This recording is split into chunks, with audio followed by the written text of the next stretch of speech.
सुंदर वन के एक कोने में मूसलाधार बारिश हो रही थी। रानो चिड़िया अपनी बूढ़ी माँ, बेटे कुकू और बेटी गुड़िया को अपने पंखों में समेटे एक घने पेड़ की ओट में बैठी रो रही थी।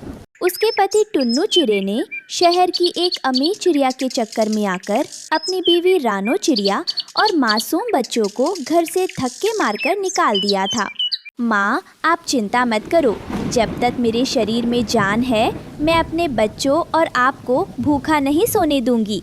भले ही उसने हमें घर से निकाल दिया, लेकिन भगवान तो देख रहा है ना। बेटी, मुझे अपनी चिंता नहीं है, पर इन मासूमों का क्या कसूर था? टुन्नू इतना पत्थर दिल कैसे हो गया? माँ, मुझे भूख लगी है। पापा ने हमें क्यों भगा दिया? क्या हम अब कभी अपने घर नहीं जाएंगे? भैया रो मत, हमारी माँ है ना, वो हमारे लिए कुछ न कुछ खाने को जरूर लाएगी। अगले ही दिन से रानो ने हिम्मत जुटाई और जंगल के अमीर पक्षियों जैसे मीठी तोती और लूसी कबूतरी के घरों में झाड़ू पोछा और बर्तन साफ करने का काम शुरू कर दिया। जो थोड़े बहुत दाने या पैसे मिलते, उससे वो किसी तरह अपने परिवार का पेट पालने लगी। दिन बीतते गए, पर अचानक एक रात सुंदर वन में इतिहास का सबसे भयानक तूफान आया। तेज हवाओं ने पेड़ों को उखाड़ फेंका, सारे फलदाना बह गए, जंगल में अकाल पड़ गया। हर पक्षी भूख से बेहाल था। रानो को कई दिनों से कोई काम नहीं मिला था। इसी बीच भूख और ठंड के कारण रानो की बूढ़ी माँ की तबीयत बहुत खराब हो गई। वो बेहोश हो गई। रानो रोती हुई डॉक्टर तोताराम को बुलाकर लाई। डॉक्टर अंकल, देखिए ना, माँ को क्या हुआ है? ये अपनी आंखें क्यों नहीं खोल रही? रानो, तुम्हारी माँ की हालत बहुत नाजुक है। भूख और कमजोरी ने इनके शरीर को खोखला कर दिया है। अब इन्हें कोई साधारण दवा ठीक नहीं कर सकती। तो कोई तो उपाय होगा डॉक्टर अंकल। एक ही उपाय है रानो। यहाँ से बहुत दूर बर्फीले पहाड़ों के पार एक जादुई सेब का पेड़ है। अगर तुम्हारी माँ को उस पेड़ का एक चमत्कारी सेब मिल जाए तो वो तुरंत ठीक हो सकती हैं। लेकिन वो रास्ता बहुत खतरनाक है। वहाँ जाना जान जोखिम में डालना है। मेरी माँ ने मुझे पालने के लिए अपनी पूरी जिंदगी लगा दी। आज अगर उनकी जान बचाने के लिए मुझे यमराज से भी लड़ना पड़े तो मैं पीछे नहीं हटूंगी। मैं जादुई सेब लेकर आऊंगी। रानो बर्फीले पहाड़ों की ओर उड़ चली। थककर चूर होने के बाद आखिरकार वो उस बर्फीले पहाड़ की चोटी पर पहुंची, जहां सोने की तरह चमकता हुआ जादुई सेब का पेड़ था। जैसे ही रानो सेब तोड़ने के लिए आगे बढ़ी, तभी एक गूंजती हुई आवाज आई। ठहरो ए नन्ही चिड़िया, तुम कौन हो और मेरे जादुई फल को छूने की हिम्मत कैसे की? क्या तुम्हें अपनी जान का डर नहीं? प्रणाम हे देववृक्ष, मैं एक बेसहारा माँ हूँ। मेरी बूढ़ी माँ नीचे जंगल में मौत से लड़ रही है। डॉक्टर ने कहा है कि सिर्फ आपका एक सेब ही उनकी जान बचा सकता है। दया, मैं इतनी आसानी से किसी को फल नहीं देता। तुम्हें मेरे 3 सवालों के सही जवाब देने होंगे। अगर तुम हार गई तो तुम यहीं बर्फ बन जाओगी। क्या तुम्हें मंजूर है? मुझे मंजूर है। मेरी माँ की जिंदगी के आगे मेरी जान कुछ भी नहीं। पूछिए महाराज। तो मेरा पहला सवाल सुनो। इस दुनिया में सबसे बड़ा योद्धा कौन है?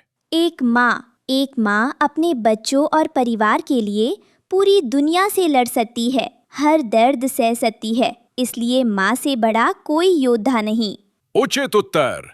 अब दूसरा सवाल। वो कौन सी चीज है जो बांटने से कभी कम नहीं होती बल्कि और बढ़ती है? ज्ञान और सच्चा प्रेम। आप जितना दूसरों को प्यार और ज्ञान देंगे, वो उतना ही आपके पास लौट कर आएगा। बहुत अच्छे। अब मेरा आखिरी और सबसे कड़ा सवाल। अगर तुम्हें धन दौलत और अपने परिवार के स्वाभिमान में से किसी एक को चुनना हो तो तुम क्या चुनोगी? मैं अपने परिवार का स्वाभिमान चुनूंगी। बिना स्वाभिमान के महल भी एक पिंजरा है और स्वाभिमान के साथ एक पेड़ की डाली भी स्वर्ग है। धन्य हो रानो चिड़िया। तुम्हारी ममता, तुम्हारी बुद्धिमानी और तुम्हारे संस्कारों ने मेरा दिल जीत लिया। तुम परीक्षा में सफल हुईं। ये लो जादुई सेब, इससे तुम्हारी माँ तुरंत भली चंगी हो जाएंगी। पेड़ से एक बड़ा चमकदार लाल सेब टूटकर रानो के सामने गिर गया। और सुनो रानो, तुम्हारे पास रहने को घर नहीं है ना? मैं तुम्हें एक छोटा सा जादुई सेब देता हूँ। जब तुम अपनी सूखी डाली पर जाकर इसे रखोगी तो ये एक आलीशान जादुई सेब के घर में बदल जाएगा, जहां तुम्हें कभी भूख और दुश्मनों का डर नहीं रहेगा।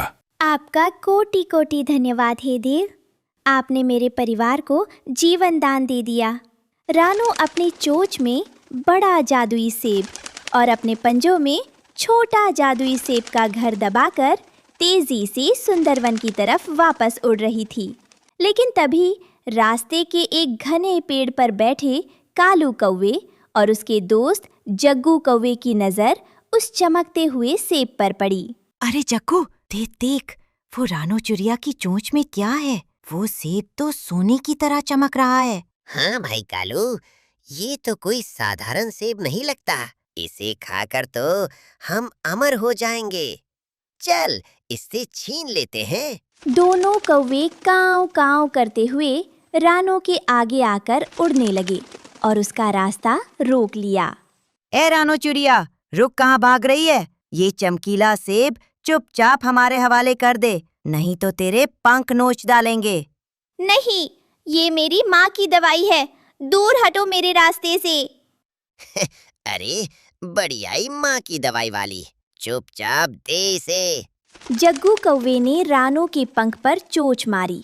रानो दर्द से करा उठी, लेकिन उसने सेब को नहीं छोड़ा। उसने हिम्मत नहीं हारी। हे जादुई सेब, मेरी रक्षा करो, मुझे मेरी माँ तक पहुँचना है। जैसे ही कालू कौवे ने दोबारा रानो पर हमला करने के लिए हाथ बढ़ाया, जादुई सेब से एक बहुत तेज लाल रोशनी निकली।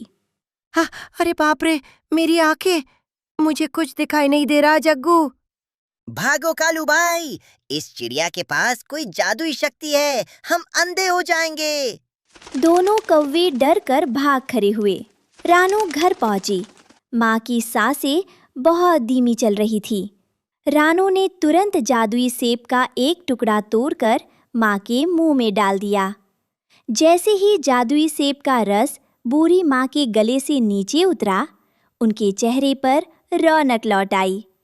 अरे रानो, कोको, गुड़िया, मुझे क्या हुआ था? अब तो मुझे बिल्कुल दर्द नहीं है और ऐसा लग रहा है जैसे मुझ में जवानी जैसी ताकत आ गई हो। नानी माँ ठीक हो गई, नानी माँ ठीक हो गई। माँ, तुम दुनिया की सबसे अच्छी माँ हो। माँ, ये सब इस जादुई सेब का चमत्कार है। और देखो, जादुई पेड़ ने हमारे रहने के लिए ये छोटा सेब भी दिया है। रानो ने उस छोटे सेब को जमीन पर एक साफ जगह पर रख दिया। देखते ही देखते वो छोटा सा सेब बड़ा होने लगा। वो एक बेहद खूबसूरत 2 मंजिला लाल सेब के घर में बदल गया। उसमें सुंदर खिड़कियाँ, एक छोटा सा दरवाज़ा और अंदर आराम करने के लिए मुलायम घास के बिस्तर थे। घर के अंदर से मीठी मीठी सेब की खुशबू आ रही थी।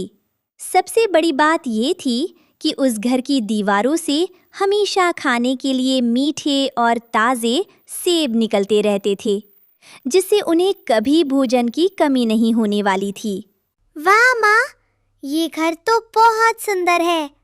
अब हमें कोई धूप और बारिश में बाहर नहीं निकालेगा। बेटी, तेरी ईमानदारी, सब्र और मेहनत का फल भगवान ने तुझे दे दिया। अब हम यहाँ हमेशा खुश रहेंगे।